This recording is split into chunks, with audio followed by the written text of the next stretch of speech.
হোক বা একটা বা তোমার টেবিলে যেখানে তোমার ভালো হবে একটা ময়ূরের ছবি রাখতে পারো।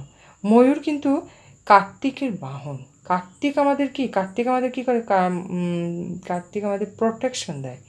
আমাদের দেবতার যিনি সেনাপতি, তিনি কী করেন, রক্ষা করেন, তাই না? তো তোমার লাইফে কার্তিক মুরুগান যেটা বলি, কার্তিকের ব্লেসিং আছে। কার্তিক ঠাকুরের তুমি পুজো করতে পারো। তোমার যদি এখন যদি সন্তান হওয়াতে তোমার যদি কোনো প্রবলেম থেকে থাকে, তুমি কার্তিক ঠাকুরের পুজো করো। কার্তিক ঠাকুর কিন্তু সহজে খুশি হন না, ওনাকে কিন্তু খুব ধৈর্য ধরে পূজা করতে হবে। উনি যদি খুশি হয়ে যান তাহলে তোমার লাইফে ব্লেসিংয়ে ভরপুর হয়ে যাবে। মানে তোমার সন্তান যদি না থাকে তাহলে তোমার লাইফে সন্তান আসবে এবং তুমি সমস্ত রকম নেগেটিভিটি, সমস্ত রকম শত্রু থেকে তুমি প্রোটেকশনে থাকবে।